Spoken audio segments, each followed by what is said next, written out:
he wrote in 2017. Does President Trump think this is a worthwhile? This is the most psychotic angle of attack, dude. This is insanity, okay? Oh my God. They are using denaturalization for everything, okay? They are going to use immigration for everything. You make a fuss, denaturalize.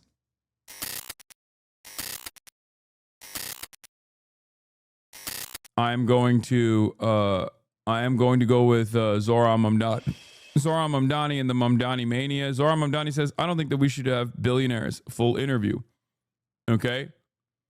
Mamdani mania has overtaken the world, overtaken the United States of America. But also, the more he reaches new levels of prominence and popularity, the more people get racist and insane about his existence in general. People are pissed off that he was eating with his hands. People are frustrated that people are mostly just frustrated that he's a brown guy. That's what it is, honestly. All right, but let's start with this. Welcome back. A stunning political upset this week in the race to lead America's biggest city. 33-year-old Democratic Socialist and New York State Assemblyman Zohran Mamdani is poised to win the Democratic primary for New York City, beating out former Governor Andrew Cuomo. He's now set to head to the general election, but his likely primary win is already sending shockwaves through the Democratic Party. And joining me now is Zohran Mamdani. Mr. Mamdani, welcome to Meet the Press. Thank you so much. It's such a pleasure to be here. Thank you for being here. We really appreciate it. There is so much to discuss. We have to start with your remarkable victory in the primary for mayor. You're 33 years old. As I just said, you started out at close to 0% in the polls, Mr. Mamdani. You came back to topple one of the biggest names in New York politics, Andrew Cuomo. What was the secret to your success? Do you think it was your message? Do you think that voters were voting? This is good. This is positive. I'm happy that they are directly asking what contributed to his success instead of, what the hell? What a good start to the day. Mini F. Love to see it. Love to experience it. Love the situation. It's just a stutter, and we're fine. We're good. Everybody calm down. Okay. Good start to the day, baby. We're gonna test the delay. What number am I holding up? Type this number if you see it. 2, 3, 4. Okay, there's like a 3-second delay. It's not that bad. All right, we're good. There's only like a 3-second delay. It's not the end of the world. All right, let's continue. Against Andrew Cuomo, a little bit. Oh, what I was saying while the delay, while the little outage happened. So one of the things that I think is good, personally, is that they're asking Mamdani directly what caused his victory. The reason why I find it frustrating, or the reason why I think this is good, is because overall there's a lot of like people taking credit over what caused him to win, and these are mostly like the DC consultant class that is running their mouths and claiming that the reason why Zohran won is because. The reason why Zohran won is because his policies, it's not because of his policies, but, because he actually was on board with the abundance mindset. Or the reason why Zohran won is because he had a joyful campaign or because he did social media. No, those are all, especially social media, played a big role in this. But very obviously, a major part of his victory was his policies. And his massive turnout machine. Zohran Mamdani had 50,000 door knockers, dude. Are you kidding me? That's like a percentage of the overall vote. Like, that's significant. That is incredibly significant. Here is me jokingly responding to Donald. You guys met him already. Boringstein is like Zohran's cinematographer. He was you probably saw him while we were live streaming. He was in the background also filming. Representative Rua Roman says, it's not just Zohran's videos that won the primary. If you don't have a serious ground operation, you will lose, even with the most viral videos. A viral video does not make a movement. His media team is amazing, and they deserve all the flowers, and the rest matters. Donald said, going to keep hammering this home. The field operation on our campaign was the greatest since Obama 08, and if adjusted to scale, far and away the most impressive field operation in the 21st century American politics. Understand, ladies and gentlemen, understand something. The person who is saying that is quite literally the person that is the person who's saying that is the person who should be saying, no, it was the videos. I'm the kingmaker, okay? Because he's literally responsible for half of the social media. He's responsible for the cool movies that they shot the entire campaign. And he's the one saying, that's not the case. It's not just like the social media or whatever. It unironically is the turnout. It's the turnout machine that they had. And the only reason why the turnout machine was the way it was is because of the policies. Okay? You can't have a turnout machine like that. You cannot have a turnout machine like that without the policies that that a ton of people care about. Okay? Hold on. I need to. Where is it? Sorry. I'm doing something to fix the I was doing something to fix the chatterino because it was showing like the deleted messages. All right. To which I responded with, nah, it's because Zohran did joy and abundance, and also abundance, I think. I'll let the big boys in mainstream media and DC consultant class handle the analysis on this one. Okay? There's no way door knocking did more for the campaign than social media. Dude, the social media guy is telling you it's the door knocking. What are you talking about? Like, this is the guy. Okay? Do you understand? This is literally the guy. I'm showing you the guy who did the social media, and the guy who did the social media is saying it's not the social media, it is the incredibly impressive turnout machine. What are you talking about? He's just being nice? No, he's not. Look at his bio. Director, DOP, video for Zohran Mamdani. Like, I know him. I met him. I know he was there. I know his team. What is going on? There is not. It's so funny. It's just like, it's so crazy that you have people who are like, nah, don't believe it. I don't actually believe you. I think I'm just going to keep going with my own mentality.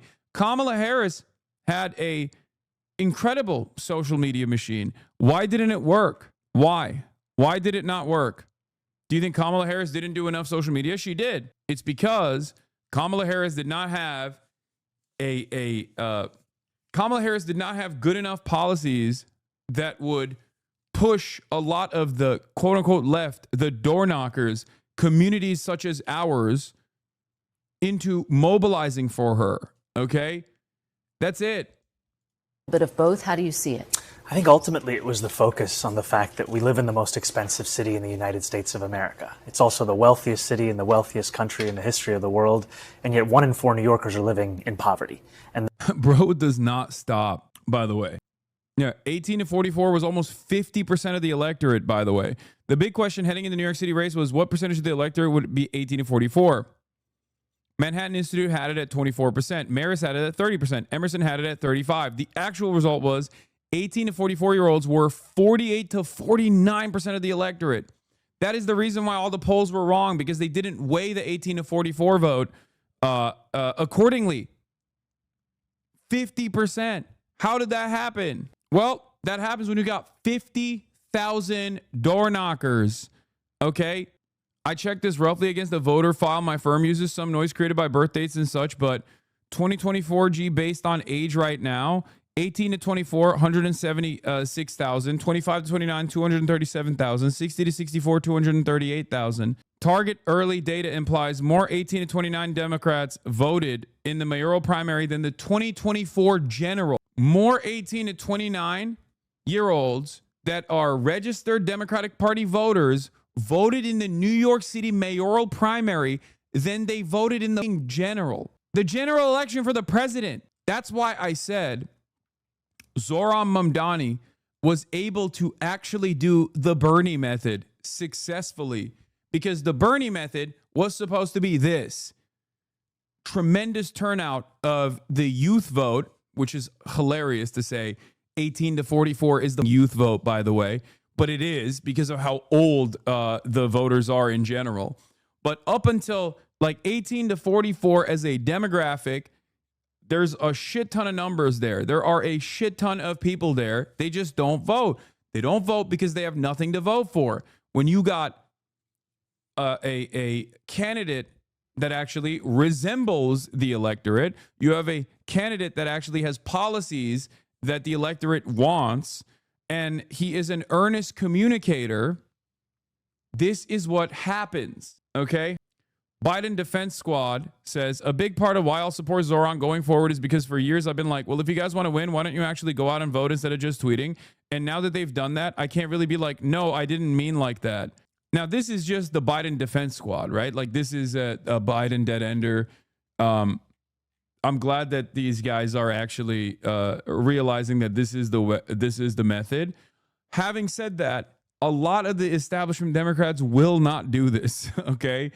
Understand that they are spending most of their time and most of their effort currently attacking Zohran Mamdani. It is crazy. You have an incredibly unpopular tax bill that is so unpopular that it's unpopular with Republicans being pushed for by a Republican president that is also unpopular. You have mass instability, war all around the globe. None of the things that Trump fixed, he is actually fixed. And instead of the Democrats using that as an opportunity to talk about how austerity sucks and how, these guys are basically stealing your lunch money so that the wealthy can get a tax cut, right? Instead of the Democrats using this unprecedented opportunity to really drive a wedge between the base of Republican Party's base of support and the Republican Party politicians, they're spending a decent amount of time talking about the one guy that actually went out and did the damn thing with popular economic policies and won a goddamn race in a closed Democratic Party primary against a dynastic name like Cuomo. I saw this graphic in an article earlier and thought the same. He got them damn kids to show up. This is what they voted for. Now he has to expand his coalition. I'm not arguing or fighting over the will of the people in a fair election. I also tell them, well, if you want to win, stop choosing terrible candidates. So I can't be like, how come Andrew Cuomo didn't win? I don't understand. So you're happy to throw Jewish New Yorkers under the bus? Win at the cost of vulnerable members of society is the Republican way? Yes, Jewish New Yorkers, the vulnerable members of society that are under attack constantly. Bitch, I'm a Jew who I guarantee you has taken 100 times more anti-Semitism than you have on this app. So shut your mouth and know your place. Oh, that's awesome. Dark woke, baby. Dark woke. Wait, what? Caroline Leavitt, White House press secretary, was asked if President Trump supports Representative Andy Ogle's call for denaturalization proceedings for Zohran Mamdani. She said, surely, if the claims are true, it's something that should be investigated. Oh, my God. And then right on the dot, dude, look at how botted this stupid ass website is. Yikes, denaturalization is a heavy move. Sounds like she's leaving the door open without fully endorsing it. If markets react, Cameron West might tie it to a political risk, but it feels like more culture war than policy. I swear to God, everyone is a bot on this website. And then you look at Cameron West and it's helping new and experienced investors make better trading decisions through research and market updates. Thank you, Caroline. Does President Trump want Zohran Mamdani deported? I haven't heard. Haha, so funny. Haha. Haha. Haha. So funny. Let's just literally deport a dude who won a Democratic primary. Like, what are we doing? What is happening right now? What the f is going on? Real funny, haha. Just a little Hitlerian policy making, you know. This is why Democrats need to do everything in their power right now to basically back the boy, okay?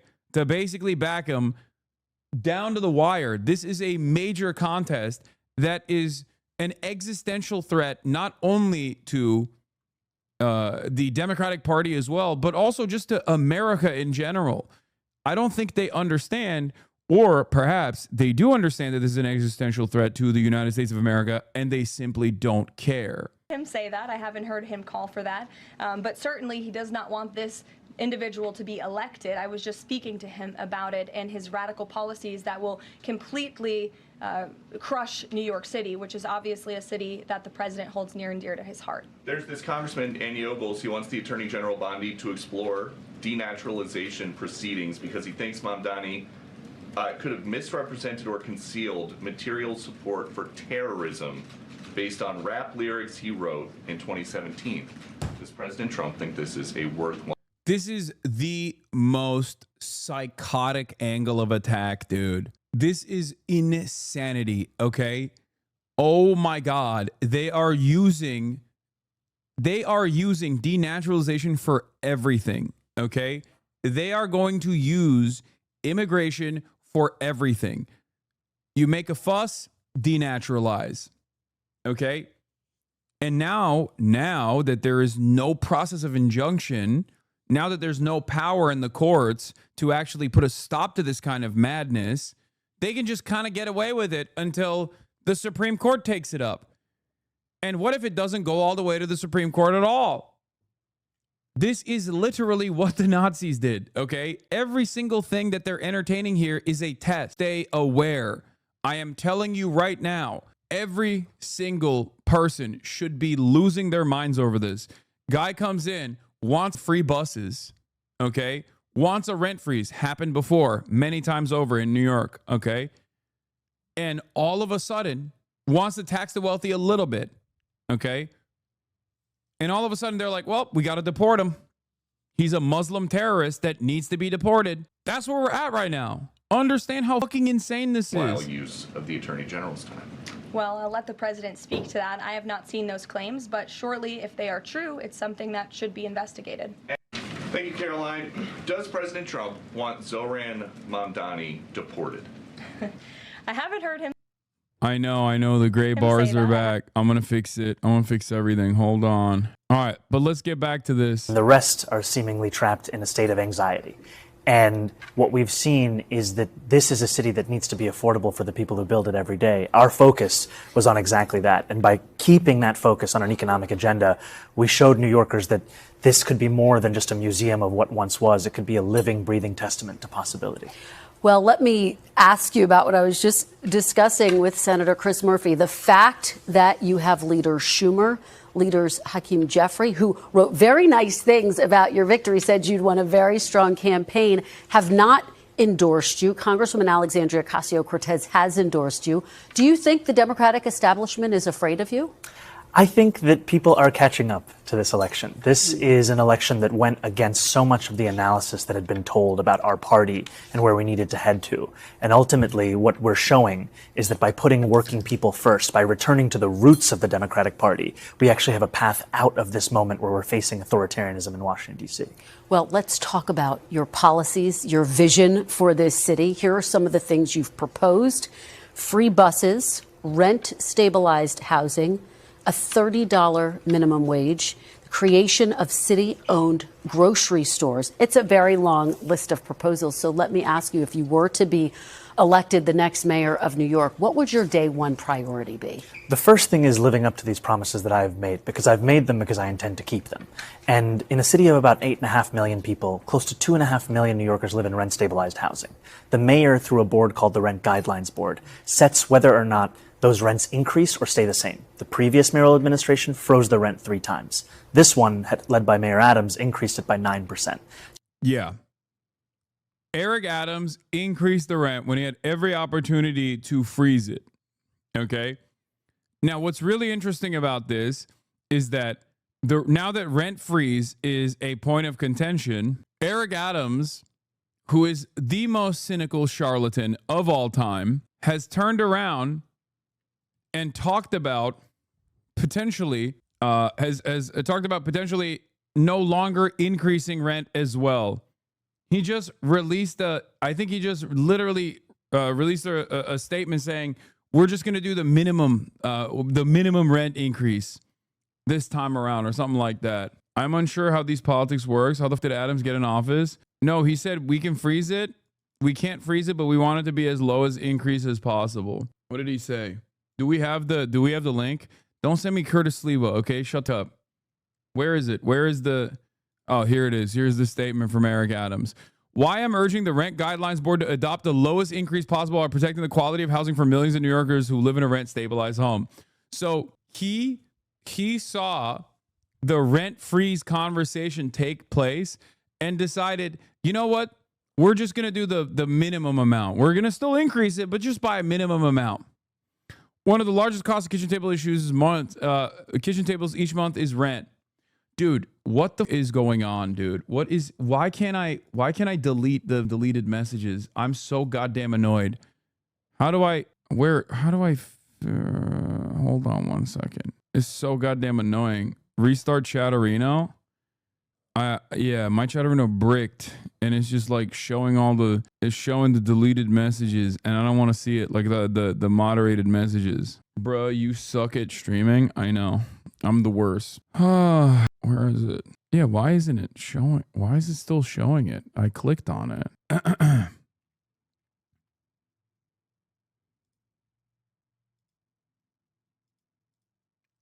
No, it's automatic. Detect streaming software. Tech issues is my favorite segment. Hold on. Maybe if I turn it off and turn it on again, it'll fix it. Hopefully. But probably not. No, it is on disabled. It is on stream remote. It detects OBS. It's on stream remote.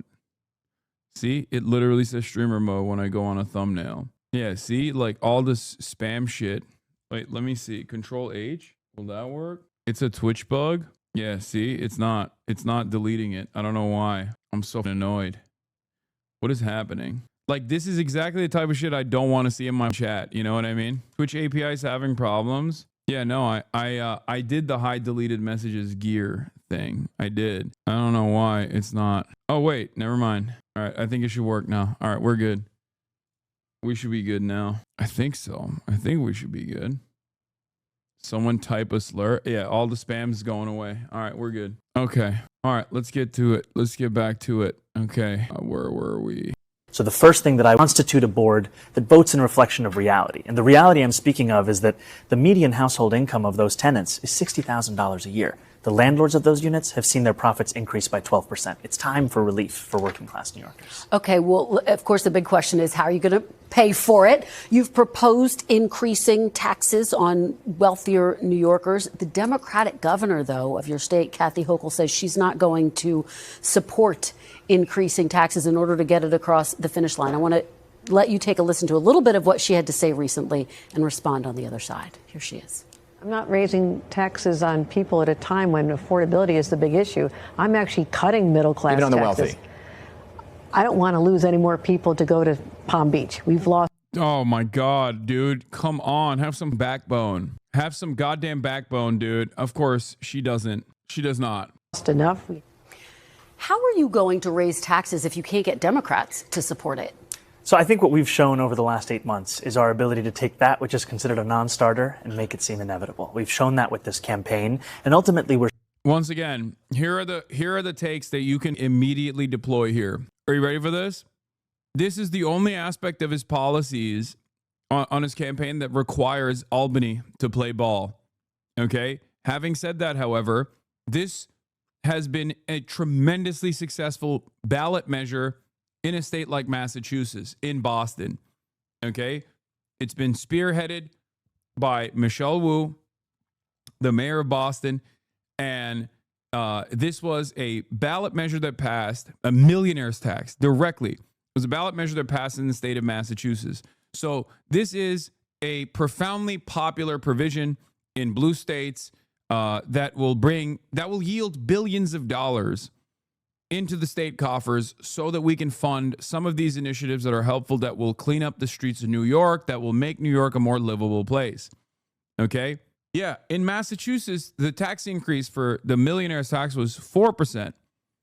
Zohran wants half of that, 2%. Okay?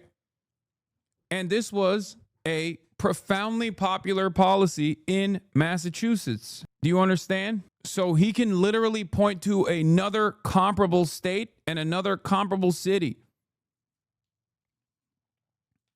as far as like the mobilization behind this policy. We're seeing that our vision to tax the top 1% of New Yorkers, these are New Yorkers who make $1 million a year or more. Yeah, you can also point to the fact that there's only like 34,000 of them in New York. We're not talking about, there's like what, 14 million people. What's the population in New York? Let's see. 8.25 million in New York population, greater metro area. The population of New York, 23 million. Okay. 23 million in the New York metropolitan area. New York City in particular, 8 million. The number of millionaires that he is talking about is like the number of people that would be affected by this tax rate. Okay. The number of people that would be affected by this tax rate is literally 34,000. 34,000. Look at your own people. What do you mean? Look at your own people. What are you talking about?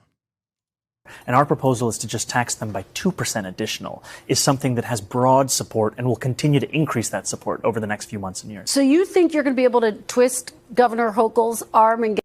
No, the New York metropolitan area is obviously 31 counties, which is New York, New Jersey, and Connecticut. So it doesn't count. New Jersey and Connecticut won't count. But I'm saying that like New York City is 8 million. And this is out of 8 million people, it is 34,000 people that he's talking about that would be impacted by this tax. Get her to support raising taxes. I mean, what about the fact that she says she's concerned New Yorkers might leave? They might go to Florida. I think it's time for a leadership that doesn't twist arms, but rather builds partnership. And I'm looking forward to having that with the governor, because ultimately my policies, my vision, it's driven by an assessment of what's actually happening. The Fiscal Policy Institute found that the top 1% of New Yorkers leave at 1/4 the rate of other income groups. And when they do leave, the AI response from hold on. One out of every have is like 34,000, I think, that they said would be impacted by this tax. But Bloomberg is saying it's 300,000. But I don't think that's the case. I think this means like people that are working in New York in the greater metropolitan area. That number is probably around 350,000. But I trust Zohran's numbers more than I do this, because there's a little bit of a confusion here. Oh, $1 million in income. Yes. Thank you. Yeah, because he's talking about $1 million in income. Yeah, people with net worths over $1 million is entirely different than someone who makes $1 million in income a year.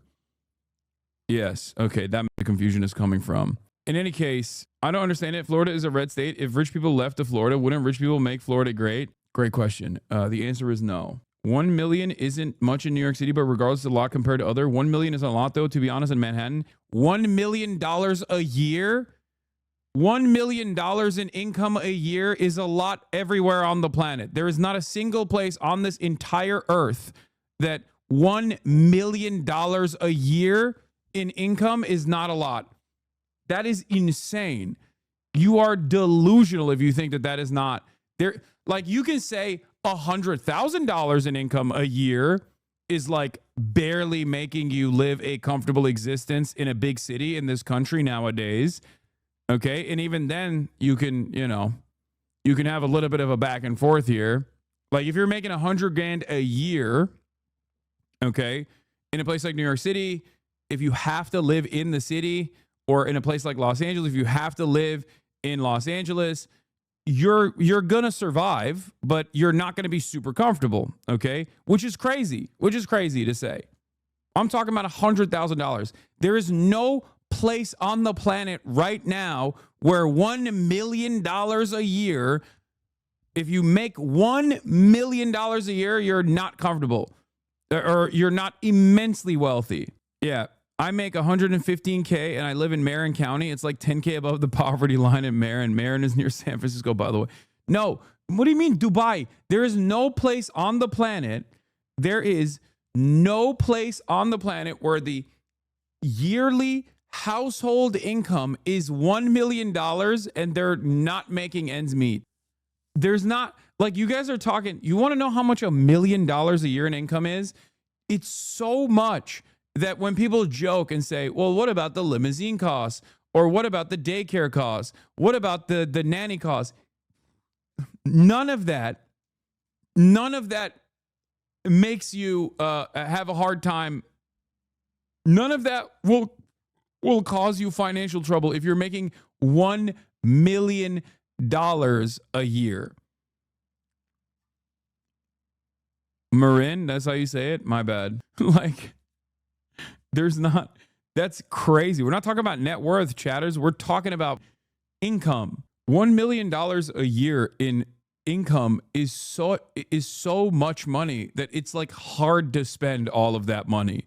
Unless you are like flying private and you just have this very unhealthy addiction to constantly purchasing cars or something. Like, oh, I made $1 million this year. I don't know how to make ends meet. Why? Oh, because I bought a Bugatti Veyron. You know what I mean? Like, you have to be a deep and severe gambler. You have to have serious cocaine and gambling addictions to have a hard time with $1 million a year. These people have listened to so many millionaire YouTubers they think is old news now. Yeah, it's crazy. Yeah, you're making 20 grand a week, dude. What the? Can you imagine? What kind of expenditures could you have that is $20,000 a week? Like, I fly around fairly frequently for my job, okay? I ain't spending that kind of money. What are you, nuts? 20 grand a week? That's like Aiden Ross is spending that much money a week. You know what I mean? Like, what the? 20 grand a week is crazy. And I take care of my I am financially supporting my entire family, okay? Y'all, anyway, let's continue. It's actually to other states considered high tax, New Jersey, California. So it's not fiscal policy, it's quality of life. And ultimately, the reason I want to increase these taxes on the top 1%, the most profitable corporations, is to increase quality of life for everyone, including those who are going to be taxed. Here's how the Washington Post editorial board wrote about your proposals. They say oh my God, this is so cooked. Massive minimum wage would depress low-skilled employment. His rent freeze would reduce the housing supply and decrease its quality. Cutting bus fares would leave a transit funding hole that, unless somehow filled, would erode service. Meanwhile, the grocery business operates on thin margins, and his plan for city-run stores would probably lead. Wow, I can't believe Jeff Bezos' newspaper that endorsed Donald Trump, by the way, at the direction of Jeff Bezos, unironically.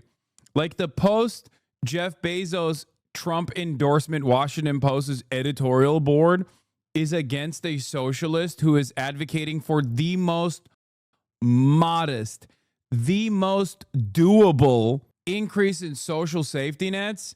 Color me surprised. Oh boy, am I shocked. Wow, shocked, I tell you. This is the most shocking thing.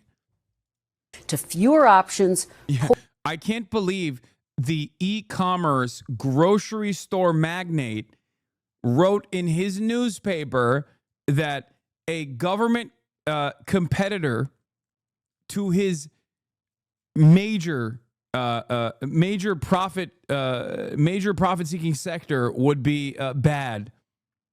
The margins are so thin. $20K a month isn't a lot. You should see the lifestyle of ex-wife. What? My ex-wife. Yeah, they endorsed no one. Remember, the board was going to endorse Kamala, but Bezos stopped it. Yeah, that's why I'm saying it's a de facto endorsement of Donald Trump. Jeff Bezos personally stopped the Washington Post editorial board from endorsing Kamala Harris and said, oh, we don't do that. We're not in that business anymore, which is an endorsement of Donald Trump. And he obviously has a personal investment in seeing any kind of initiative of government-owned grocery stores failing, because obviously that would be a tremendous market competitor if implemented successfully all around the country. Jeff Bezos does not want that. Poor service and shortages. Mr. Mamdani, are your proposals going to hurt the very people you're trying to help? Not at all. There have been many in editorial board who have had concerns, and what we've shown is that more than 400,000 New Yorkers are excited about this vision. And the reason they're excited about it is one that is in line with the scale of the crisis in this city. I mean, we are talking about our tax base. Thin fucking margins, bro. Shut the up. Yeah, man. Then I guess the government should own all the grocery stores then. Like, what is the argument here? Oh, dude, our margins are so thin. Yeah, you know who else has really thin margins, dude? Insurance, okay? First of all, thin margins is made up, okay? It's made up. It's made up. The idea that like, oh, our margins are so thin. Okay, then don't use so much of the revenue coming in on a whole deal of ridiculous shit, whether it be executive pay, like executive payout packages, stock buybacks, things of that nature. Okay, there are so many things that companies do in terms of lobbying expenses, other stuff that they could actually dial back from, but they don't, right? Bro, I'm being sarcastic. Okay, they don't do that. They want it. You are a cancer to the Democratic Party. I like that we're watching the most, like, currently one of the most dynamic candidates, a candidate that I endorsed and backed, that is making national news because of his, again, modest social democratic provisions. And this guy's like, nah, you're a cancer to the Democratic Party. Brother, the Democratic Party itself has maximum cancer right now, okay? This is the chemotherapy to the Democratic Party. And there's a bunch of dumb fuck liberals in here who still try to like hold on to the idea that like, no, we have to do third way neoliberalism. Brother, you are not a Democratic Party consultant. You're not getting paid by them. So why are you running defense for them? I don't understand. You're a voter. You are a citizen. You are not seeing any of the benefits. So why the fuck are you advocating for it? It doesn't make any sense. You're advocating for it like you're Kristen Gillibrand. You're not Kristen Gillibrand. It doesn't make sense. There's never been, like, I understand why you would rise super hard for your local team, right? Maybe you grew up watching the games with your dad. Maybe you own the merch. You think you have like a stake in your team winning, okay? But I don't understand how people apply this to the Democratic Party when you are so clearly not a part of the team, brother. You are not. Now you got some restructuring going on in the Democratic Party, finally, okay? Because a person has been successful, a person with populist messaging has become successful, and there are still naysayers out here in my chat being like, nah, dude, you're a cancer. You're a cancer, dude. You're a cancer to the Democratic Party. Your vision, your goals, cancerous. It's because the other choice is the Republican Party. What do you mean? Okay, this is how you win this is how you defeat the Republican Party. Do you understand? So anyone that looks at this and goes, nah, the guy who mobilized the youth after Democrats cried and complained about how we've lost touch with the youth, how we've lost touch with all these different demographics, he's actually bad. He's actually what's wrong with the Dems. We can't have this. We can't allow this to happen. It's so crazy to me. I get why DNC consultants would say that, because their job security relies on actively undermining this kind of populist momentum. Yeah, if your football team has been getting its ass kicked for the past 2 decades, you don't get upset when they draft a star quarterback that's going to shake up the team. Them should at least be a proper team fan. Exactly. No, I'm on board with electing progressives. You know that. I'm just saying people have no choice in the stupid system. We need more people like them. Exactly. See, Lib Drive is correct. That is the real liberal mindset here. The real liberal mindset here is to look at this mass mobilization and mass momentum happening with a progressive candidate, with a socialist candidate, and goes, no, we need more of this, actually. I'm seeing it. I'm seeing it happen in front of my eyes. We were wrong that to have this like weird, restrained attitude and consistent advocacy against these kinds. Growing smaller and smaller each day, with New Yorkers leaving to New Jersey, to Pennsylvania, to Connecticut. If we do not meet this moment, we will lose this city. And our proposals are ones that are thought out. They are ones that are also clearly going to be funded by these revenue streams. I'll give you an example. When we talk about grocery stores, I've put forward a proposal for a pilot of one grocery store in each borough. These are 5 grocery stores that would cost $60 million in a city budget of more than $113 billion. And ultimately, the reason that we are so excited by them is we've seen that they've worked in Kansas, We've seen that when a feasibility study was done in Chicago, it was shown to be something that was not only feasible, but pressing and urgent in an urban setting. And finally, it cost less than half of what the city's already set to spend on subsidizing corporate supermarkets without any guarantee of cheaper prices, any guarantee of collective bargaining agreements, or that they accept SNAP or WIC. Well, you take me to my next question about grocery stores. Some executives, including one of the top grocery stores owners, billionaires, threatening to shut down his supermarket in the Great. That's amazing. That means the city can take over these grocery store chains that I guess are about to close down. Go ahead, make my day. You know what I mean? We'll take it. In the city, John Catsimatidis, who runs Gristedes grocery chain. You're probably very The Gristedes grocery chain, as far as I understand, is like already at the brink of insolvency too. What is the name of it? Gristedes Supermarket. Gristedes. Catsimatidis considers buying embattled rival grocery chain. John Catsimatidis is still carrying a torch for rival grocer Fairway Market, the Post has learned. Catsimatidis, who owns Gristedes Supermarket, has had recent informal discussions with Fairway owner GSO Capital Partners about buying the embattled chain, he told the Post. This was in 2017, okay? They wanted to buy another rival grocery chain and expand their operation. And now they're talking about leaving New York City.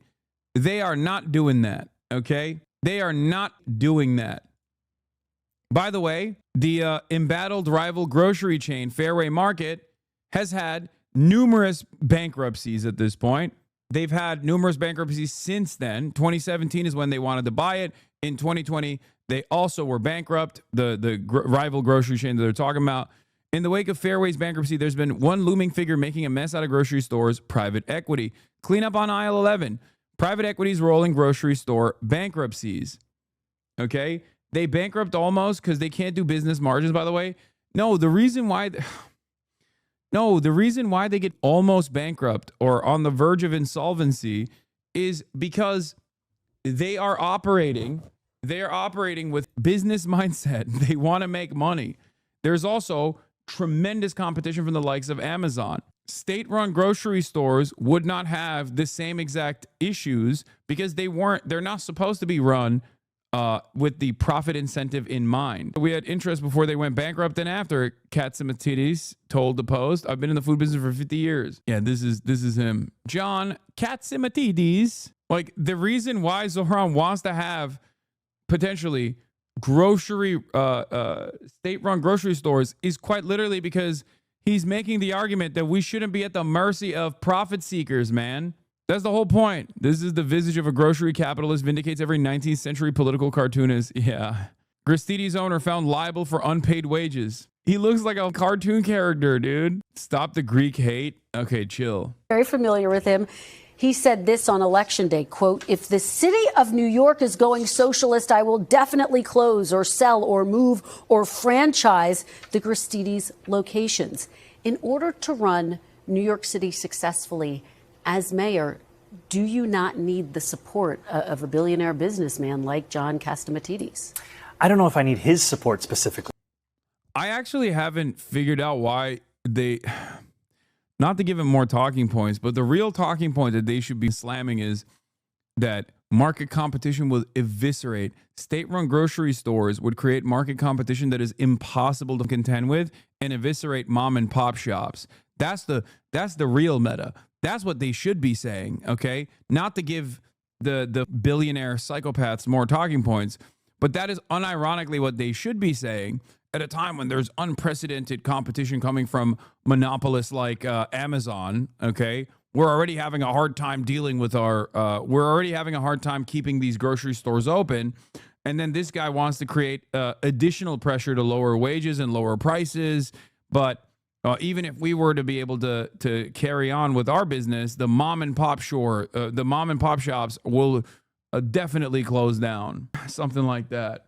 But I want to make clear that my vision for this city is a vision for every single New Yorker, including business leaders across the city. And the reason I say that is that my proposals, even the ones to increase the top corporate tax rate of New York to match that of New Jersey, are ones that would also benefit those business leaders. Because when I have... Always given free game, you would be a profitable and effective grifter. I know.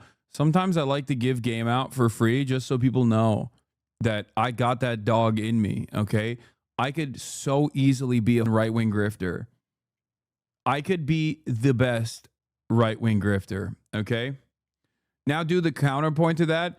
The counterpoint to that is that mom and pop shops have already been eviscerated by the monopolists, and this actually drives down prices for the monopolists, and that's precisely why they're using the supposed mom and pop shop that doesn't exist anymore in the state of New York by holding the carcass of mom and pop shops in New York to make a counterpoint when it doesn't even exist due to the monopolist franchises that have overtaken the entire city, food deserts, and it's at the mercy of venture capital and people's profit incentives.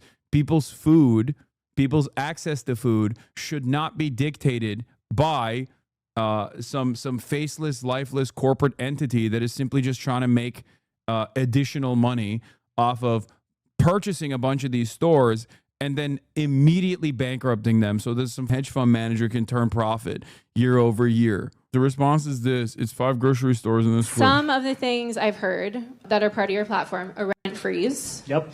200,000 new affordable homes to build. There we go. $30 minimum wage by 2030. Free buses. And then city-owned grocery stores. I'm just wondering, because obviously, like, politicians are liars. So True. how can we trust that these things are achievable? So these are all things that are a question of political will. Because most politicians will try and tell us that anytime you want to stand up for working class people, it's unrealistic.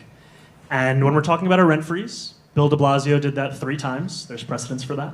When we're talking about city-run grocery stores, that pilot program, which would guarantee lower prices for milk, for eggs, for bread, for the staples of day-to-day life, would cost $60 million. The city is currently set to spend more than $140 million to give it to corporate supermarkets. So this would be a fraction of what we're already set to spend. When we're talking about free buses and universal childcare, that is something that we could pay for entirely by raising New York State's corporate tax rate to match the socialist utopia of New Jersey. So that's 7.25% here to 11.5% there. 200,000 affordable homes. We can pay for this by municipal bonding. We can pay for this by using vouchers that landlords are rejecting for New Yorkers that have already been approved. We can pay for this by using vacant city lots that we have. And we're already paying for this in some way because our refusal to build actually affordable housing, like for a family of 4 making $72K a year, for a low-income senior, for one of the 100,000 New Yorkers living in shelters, it is pushing working class people outside of the city. It is pushing them into tax bases of New Jersey and Pennsylvania. We need to stop doing that and actually keep people in the city they call. Yeah. And if it fails, then it's $60 million, which is a blip. $60 million gets lost to the nephew of some prominent politician that has a private contract that they got through corruption in the state of New York and in the city of New York with regular frequency. There's already a living, breathing example of this happening in other states anyway. And this is so funny. What will happen is empty shelves due to a rise in demand in Zohran's popularity. In normal market conditions, this will lead to a raise the price according to demand. However, because a government store doesn't operate in a market environment and puts prices below market value, the stores will quickly run out of stock, and empty shelves and long lines will ensue. This happens in command economies all the time. I study economics in uni, by the way. Okay, so it'll be successful, is what you're saying. It'll be incredibly successful, and people will purchase it. It's not like it's going to literally eviscerate the existing grocery store chains. It's simply going to work as intended. You didn't even describe why this would be bad. You did not even describe why this would collapse anything.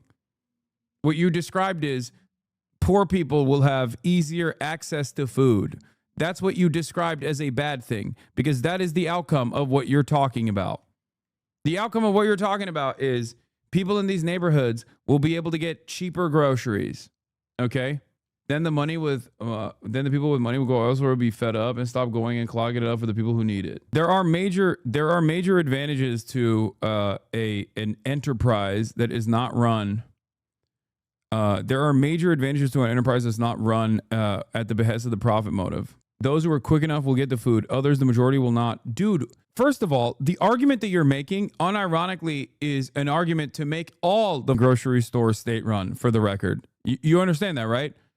So that this issue does not exist. Because there are a shit ton of other grocery stores that people will go and get their goods from. It's just the prices will be higher. Okay? So unless you're unless you're advocating for a command economy where all of the grocery stores are run by the state, I don't know why you're even bringing this up, because this doesn't actually destroy the rest of the grocery stores in the region. The others will start getting even more priced out. How? You're not making an argument, even using like Econ 101 terms. You're not making an argument as to how the others will start getting more priced out.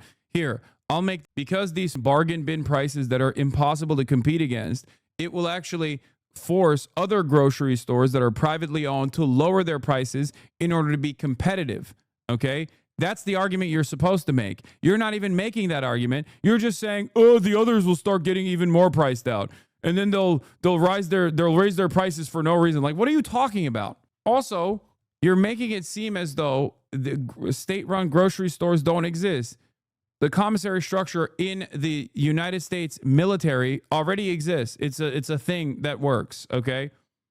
Last I checked, the real thing that prices out people, or the real thing that eviscerates and guts local grocery stores, mom and pop shops, is not actually government-run grocery stores. It's actually Walmart, okay?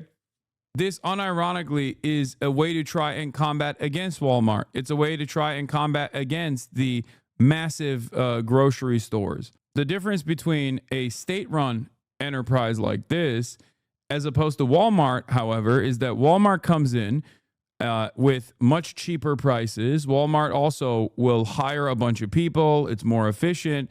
And then it will suck up the entire demand in the region. And then once it's no longer profitable, as they have done so in West Virginia, for example, they'll off. Do you understand? And then now you have an area where there's no business anymore. Now you've created a food desert. State-run enterprises, on the other hand, have a duty to offer these things, to offer these goods, to offer these commodities to their citizens, and therefore will not go away. If what you're saying was true, then food banks would destroy the grocery stores. So Walmart is better in real competition than the mom and pop shops, I guess? What? Walmart is better in terms of competing against mom and pop shops? Yes, just like Amazon is better than all of the other alternatives, and they are the reason why these chain stores have become monopolies. Walmart is the reason why you don't have local mom and pop shops anymore. Yes. The issue, however, is that when Walmart, with its low profit margins, decides, and its heavy government subsidies, by the way, because Walmart is one of the most subsidized enterprises perhaps around the world that is privately owned and not owned by the government directly. Okay? When Walmart, even after all of that, when Walmart decides I'm not making enough money, they just drop it. They just end that chain. They end their franchise. They end their operations in the region, leaving that region with no alternative. The most efficient wins, fair and square. If they raise prices, the cheaper alternatives will slowly appear and start to drive them away competition. That's so interesting that you say that. Except, why doesn't it happen in West Virginia?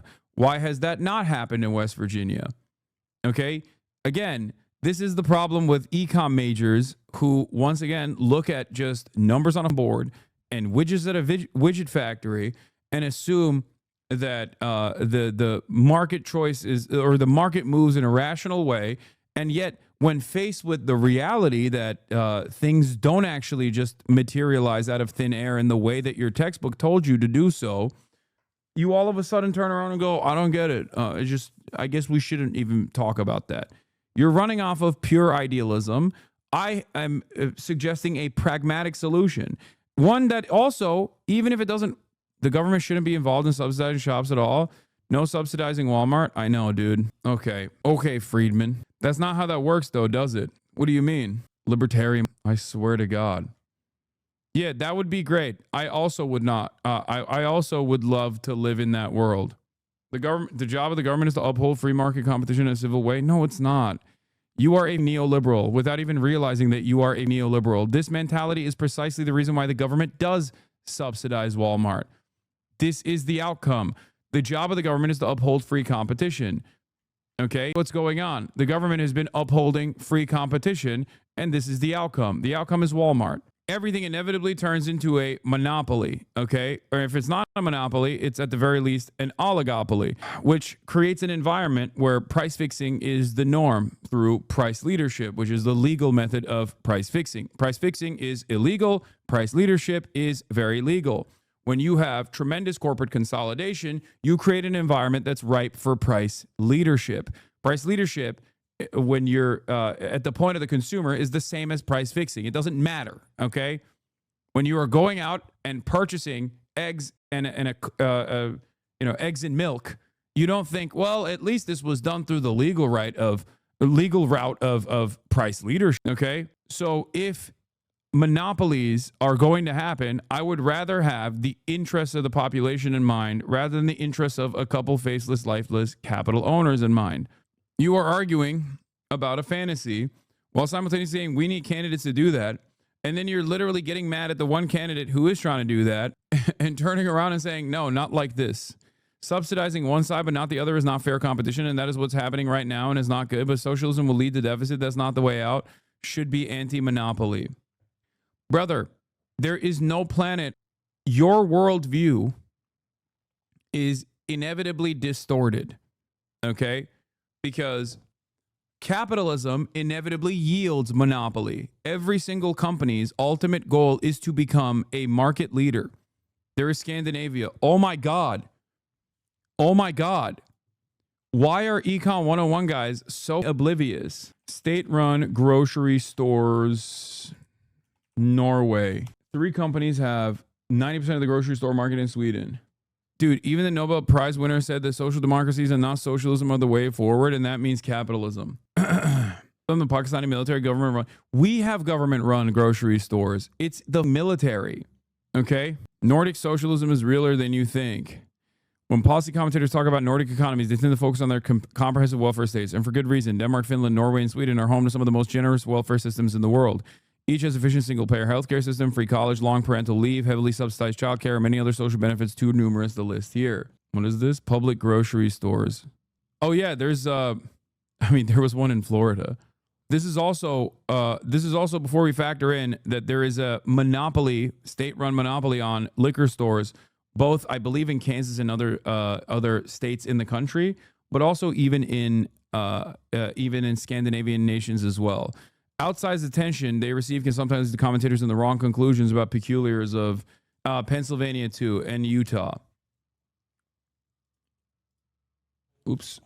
The common thread to these mistaken conclusions aside from the desired labor market, this is not true. In addition to large welfare states and high tax levels in the public sector, strong job protections and labor markets governed by centralized union contracts. Around 1 in 3 workers in Denmark and Norway are employed by the government. Protections against termination by employers are much stronger in Nordic countries. Centrally bargained union contracts establish the work rules and pay scales for the vast majority of Nordic workers. These labor market characteristics are hardly neoliberal or quasi-libertarian, at least if we stick to the typical definitions of those terms. The neoliberal tendency, as exemplified by most recently by France's Emmanuel Macron, is to cut public sector jobs, reduce job protections, and push for local rather than centralized labor agreements. For the U.S. labor market to become more like the Nordics, it would have to move in the opposite direction on all those fronts. State ownership, even more interesting than Nordic labor market, is institutions is Nordic state ownership. Collective ownership over capital is the hallmark of that old school socialism that is supposed to have been entirely discredited. And yet, such public ownership figures prominently in the present day in Norway and Finland, and has had a role in the other 2 Nordic countries as well, especially in Sweden, where the government embarked upon a now defunct plan to socialize the whole of the Swedish industry into wage earner funds just a few decades ago. The governments in Norway and Finland own financial assets equal to 330% and 130% of each country's respective GDP. In the U.S., the same figure is just 26%. Much of this money is tied up in diversified wealth funds, which some would object to as not counting as real state ownership. I disagree with that claim, as that wealth funds are not really state ownership, but the observation that Nordic countries feature high levels of state ownership does not turn upon this quibble. State-owned enterprises, defined as commercial enterprises in which the state has a controlling stake or a large minority stake, are also far more prevalent in Nordic countries. There are, all of these things, this is from 2017, and one of the biggest problems in Scandinavian countries is that this is also going away. This is the problem with social democracies in general, which is that capital interests inevitably overtake all of these state-owned enterprises and turn them into for-profit privatized entities. All of these countries are privatizing at an alarming rate. And because they're privatizing at an alarming rate, a lot of the previously well-run public institutions, state-owned enterprises, are no longer offering the same quality of service. This is the problem with social democracies, that a Thatcherite move could inevitably move in the direction of gutting these social safety nets that many people took for granted. This obviously leads to people feeling animosity, anxiety, anger, resentment over their material conditions worsening. And when that happens, you have volatility. And that volatility is redirected back to vulnerable populations such as migrants or refugees in these countries.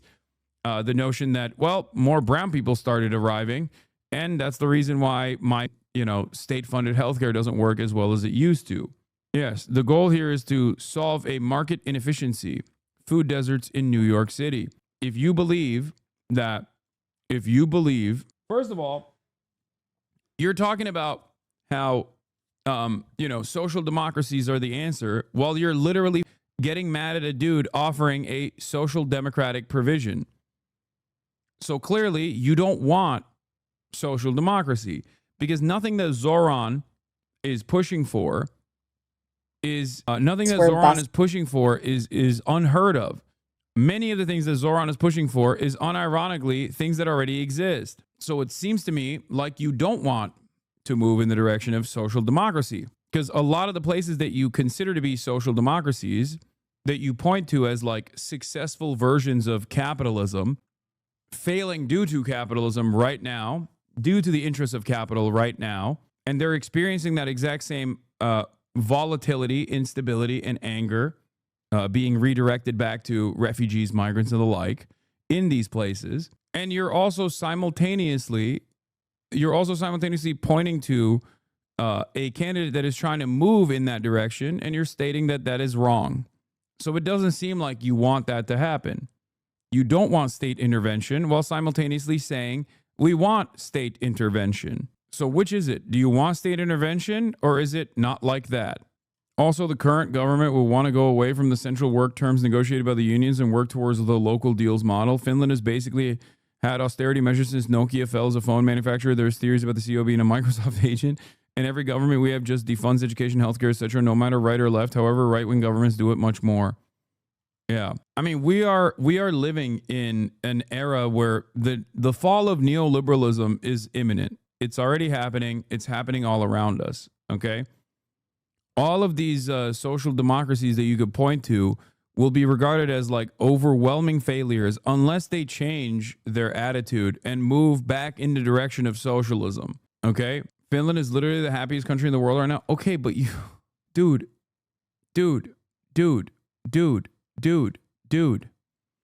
First of all, you're pointing to Zohran Mamdani calling himself a socialist without looking at his actual policies. Okay, at the end of the day, he will try to fight capitalism instead of improving our understanding of it. And then you literally look to countries that have actually had long, hard-fought socialist implementation that also had the exact same kind of naysayers at the time. Like, those things did not happen because it was just like purely social democrats.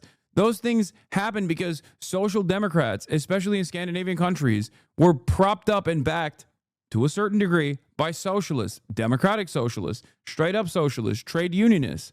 Okay. It was a collective effort to get these kinds of, and each country is different, but it was a collective effort to get these kinds of initiatives implemented. So it is exactly like a Zohran Mamdani style candidacy that created these initiatives. so much more, by the way, so much more consequential than like a state-run grocery store, mind you.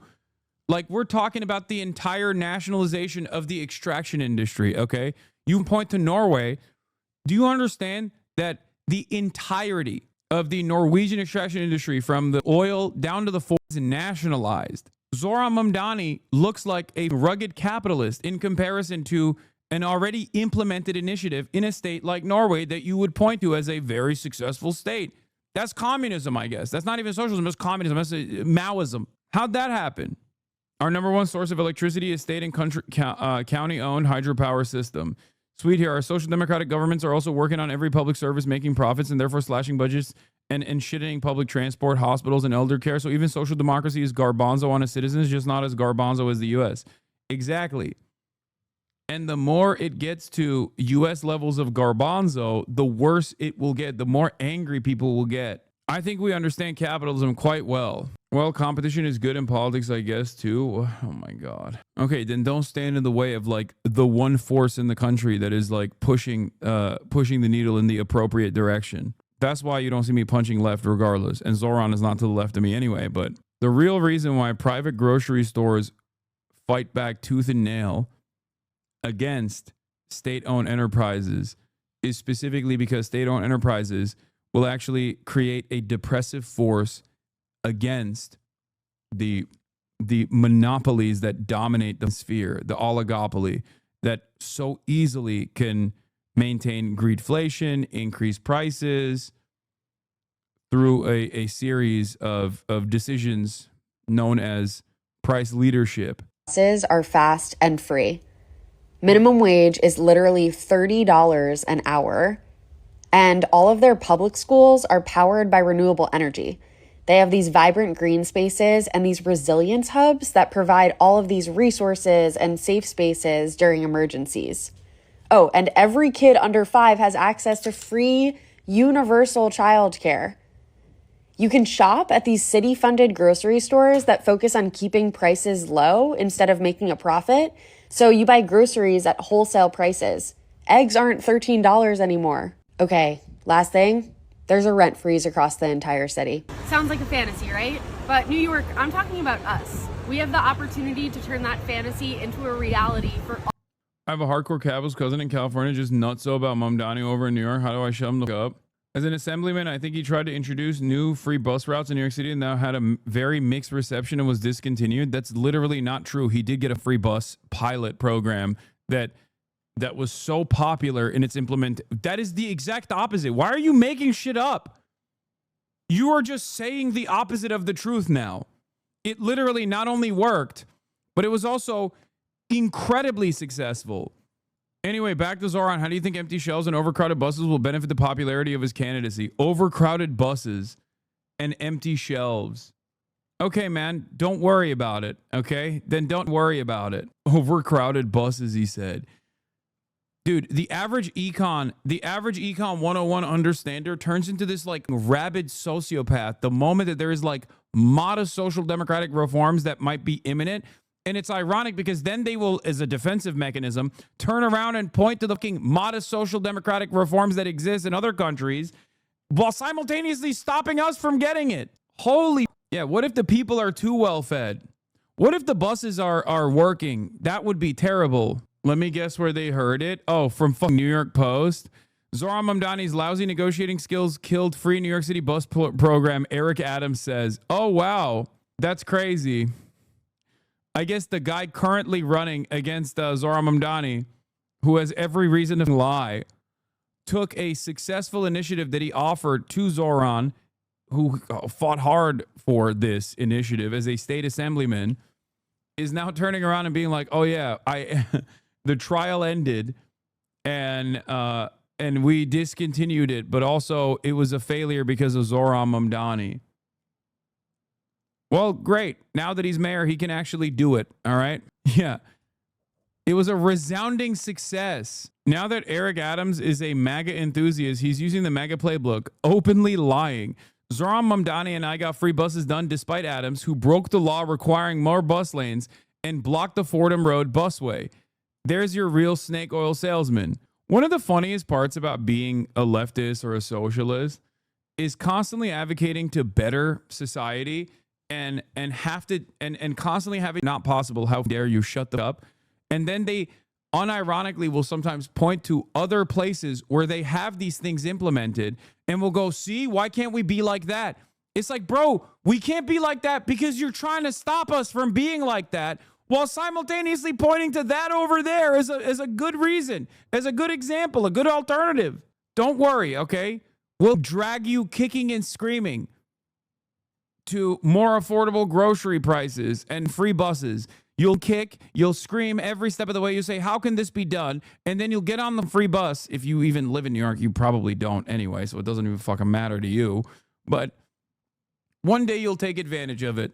You'll be like, no, I don't want free healthcare. This can never be done. This can never be done. And then you'll go to the hospital and you won't have to pay $6,000 for the ambulance. And you'll be like, oh, I hate this. It's so nutty having to deal with this kind of idiocy. It's funny because like this clearly is a demonstrable failure, right? Neoliberalism has been a demonstrable failure. People are experiencing tremendous pressures. So much so that even a country that is the wealthiest nation on the planet, that is the #1 most capitalist country on the planet, can have its finance capital be run by potentially a socialist. Like that doesn't tell you that people, if that doesn't tell you that people are looking for an alternative vision, I don't know what to tell you. Okay? What the f do you mean? It is years and years of people going, no, that alternative is scary. That has led to this unprecedented level of income and wealth inequality in this country. It's a massive failure. Finally, a guy actually does the right thing, runs for office, and is unyielding. People like the policies, and they're turning around and going, nah. You know that dumbass would have been against the interstate highway system under Eisenhower, improving infrastructure and food access? Like, yeah, those farmers and all those businesses who can now work or show up on time will certainly complain. Yeah, they don't understand that there are always spoilers every step of the way. There's never been a moment in American history where someone just came out and was like, I'm going to do this thing. And then everyone was like, we love it. FDR almost got assassinated, dog. We're still eating off of the New Deal to this day. The fact that we even have an infrastructure is thankfully because of his initiatives. And our infrastructure is crippling. But luckily, the skeletons of it still remain because they did that shit. And at the time, business owners wanted to kill him for wanting to do that shit. Okay? It's insane. Conversations with them. What I also hear is the just how expensive this city is preventing them from attracting and retaining the talent they need to grow their business. And ultimately, I'm looking forward to having those meetings, having those sit downs to make clear why this vision would benefit all. We went on your website and realized there's a policy proposal that says your plan, and I'm going to quote it for folks, is to shift the tax burden from overtaxed homeowners in the outer boroughs to more expensive homes in richer and whiter neighborhoods. Explain why you are bringing race into your tax proposal. Oh my God. That is just a description of what we see right now. It's not driven by race. It's more of an assessment of what neighborhoods are being undertaxed versus overtaxed. We've seen time and again that this is a property tax system that is inequitable. It's one that actually Eric Adams ran on saying that he would change in the first 100 days. He's since sought to defend it and lost at every juncture in court. And I understand you're saying we're simply describing the types of neighborhoods that would see these increase in taxes, and yet by invoking race, do you run the risk of potential? Oh, God, I hate this. Just be like, listen, this has nothing to do with race, okay? It has nothing to do with race. No part of his campaign is actually advocated for, like, racial division or racial tension. It is just the demographic makeup of the... That's it. And he did do that. He already said this. He already said that, but it doesn't matter. She's like, nope, don't care. I'm going to keep hammering cynically against you. Alienating key constituents. I think I'm just naming things as they are. And also, white people voted for him. Yo, Zohran, don't back down. Tell her how white people love you, okay? That's right. White men. White men powered his candidacy, okay? Be like, listen, clearly they don't give a because they're not living in the richer and whiter neighborhoods, it seems, okay? That's right. Just talk to them. Tell them how it is. Tell him it's white jihad summer, okay? White boy jihad summer, baby. And ultimately, my the thing that motivates me in this is to create a system of fairness. It is not to work backwards from a racial assessment of neighborhoods or our city. Rather, it's to ensure that we actually have an equal playing field. And right now, what we see with the property tax system is one that is overtaxing a number of New Yorkers and undertaxing. I don't think he will focus on the white base because he's trying to foray the black vote. I think the black vote is not even the black vote. The black vote that we're talking about is specifically the Democratic Party, the resilient Democratic base that listens to the turnout machine. Okay, it's not even the black vote necessarily. It's the boomer vote. Okay, it's the older Democrats. It's older black folk in general, and they won't. I don't think they'll vote for anyone but the Democratic ticket. The unks and the aunties will be straight ticket Democrats. They straight ticket Democrat vote, okay? I would be shocked if they would go for Eric Adams or even Andrew Cuomo because neither is on the Dem line. Others and an inability of political will to resolve that. So no plans to change that language on your website? The focus here is to actually ensure a fair property tax system, and that the use of that language is just an assessment of the neighborhood. All right. You are a self-described democratic socialist. Do you think that billionaires have a right to exist? I don't think that we should have billionaires because, frankly, it is so much money in a moment of such inequality. And ultimately, what we need more of is equality across our city and across our state and across our country. And I look forward. By the way, that's, again, perfect response. And also an incredibly popular position. Let me tell you something, okay? Americans have surf mindset. They think like, oh, one day I'll be a billionaire. One day I'll be a millionaire, they say, right? But even Americans who are like, one day I'll be super rich, even they kind of understand that like this billionaire shit's gotten out of control. This doesn't mean that you're gonna, make a new system where there's no billionaires. It's not gonna happen. China has billionaires, okay? As a matter of fact, more billionaires than we do. So I think saying yes to that isn't necessarily a bad thing at all, It's not. Nobody likes billionaires. Everybody understands that they contribute to tremendous income and wealth disparity in this country. Forward to work with everyone, including billionaires, to make a city that is fairer for all of them.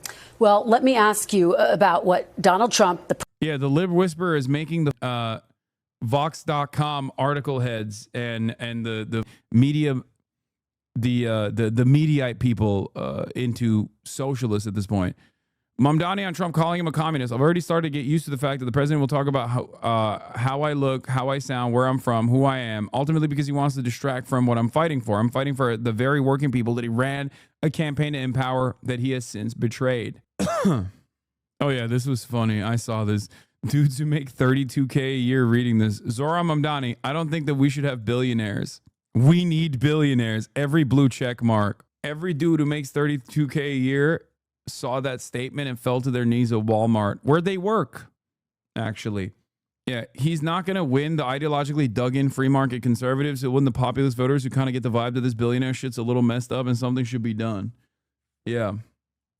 Fell to my knees at Cricket Wireless, where I currently work at. Oh, Jesus Christ. But I was going to be a billionaire any day now. President of the United States has he's had a lot to say about your campaign. He called you a communist. Because he's the president, I want to give you a chance to respond directly to him. How do you respond? Are you a communist? No, I am not. And I have already had to start to get used to the fact that the president will talk about how I look, how I sound, where I'm from, who I am, ultimately because he wants to distract from what I'm fighting for. And I'm fighting for the very working people that he ran a campaign to empower that he has since then betrayed. And when we talk about my politics, why would black people have to vote for him, though? What do you mean have to? We're talking about a very specific demographic of voters. We're talking about older. We're talking about the boomer black vote, okay? The boomer black vote is one of the most reliable Democrat Party voting bloc out there. My speculation, my assumption is that they will go straight ticket them in the general race. And who's the Democratic candidate? Zohran Mamdani. I call myself a democratic socialist in many ways inspired by the words of Dr. King from decades ago, who said, call it democracy or call it democratic socialism, there has to be a better distribution of wealth for all of God's children in this country. And as income inequality has declined nationwide, it has increased in New York City. And ultimately, what we need is a city where every single person can thrive. All right. Stay right there. We are going to take a quick break. More of our exclusive. What? Zohran is a snake? All hail the commies.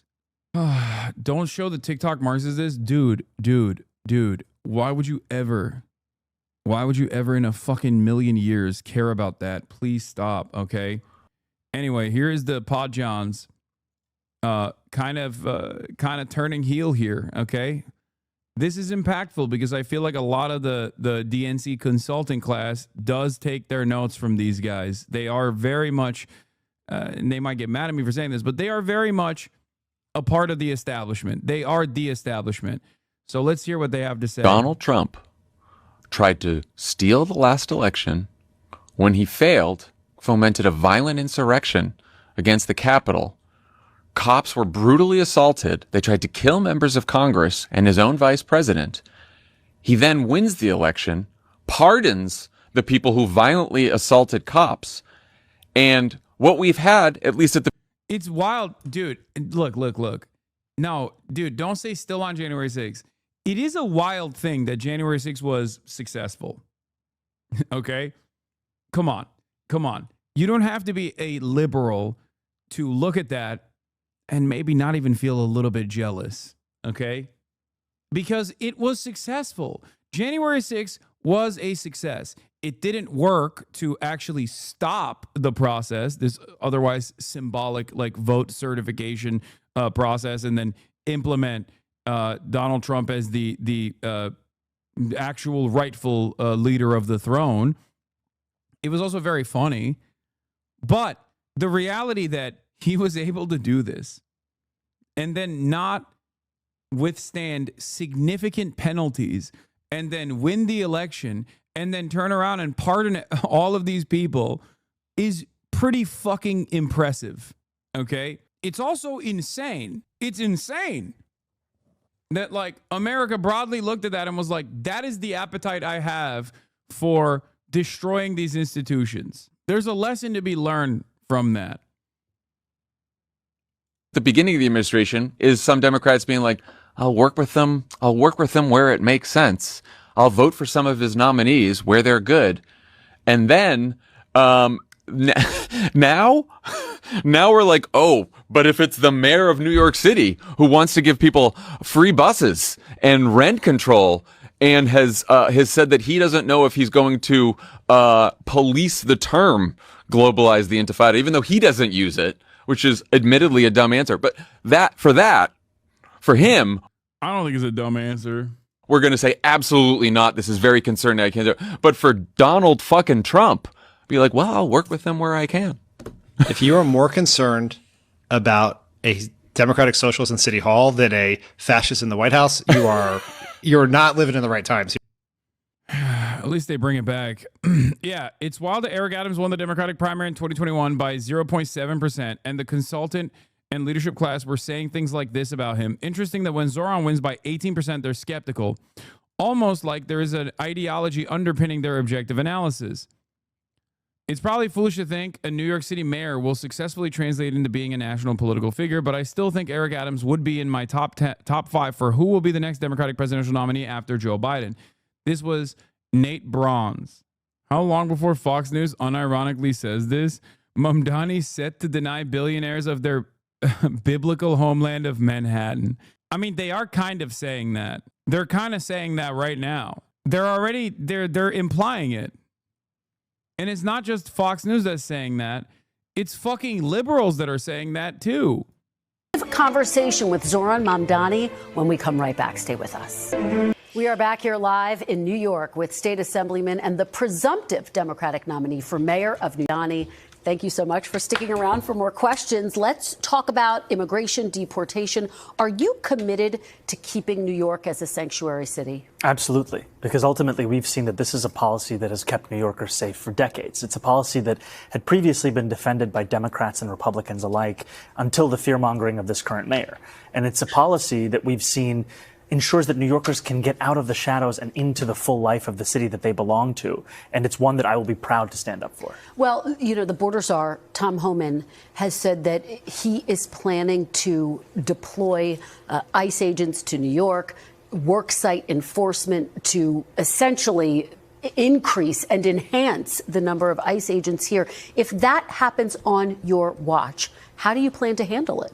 We have to stand up and fight back, and we haven't seen that from our current mayor, who has instead been working with the Trump administration to assist in their goal of building the single largest deportation force in American history. I mean, we saw ICE agents arrest a migrant at Federal Plaza, and then we saw NYPD officers arresting a pastor who was peacefully observing that arrest. Those days are going to come to an end when I'm the mayor. The NYPD's job is to create public safety in the city, not to assist ICE agents in their mission to attack the very fabric of this city. I want to talk about the historic nature of your candidacy. If you were to win, you would become the first Muslim mayor of New York City. Along the way, throughout the course of this primary campaign, you have received death threats. You've received all sorts of attacks online. Congressman Andy Ogles called for you to be deported, for example, because you were born in Uganda. He also issued an Islamophobic epithet, which I am not going to repeat here. But what type of toll has this taken on you personally and on your family?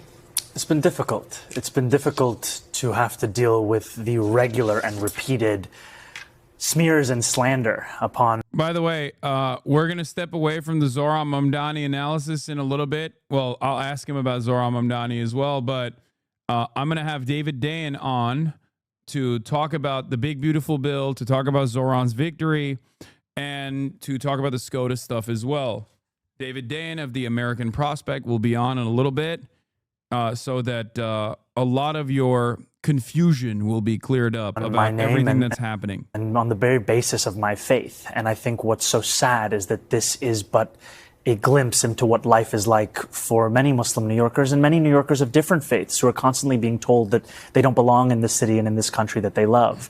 And ultimately, what continues to give me hope is that these moments are but small examples, something that goes against what so many New Yorkers actually feel. Because what we know is that this is a city for all of us. And what Tuesday night showed is that what New Yorkers want more than anything is a vision that binds us all together.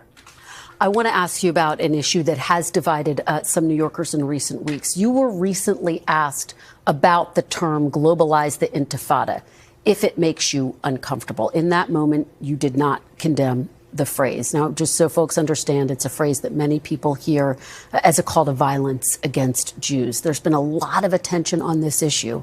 So I want to give you an opportunity to respond here and now. Do you condemn that phrase? Okay. Right on that note, I'm calling David Dayen.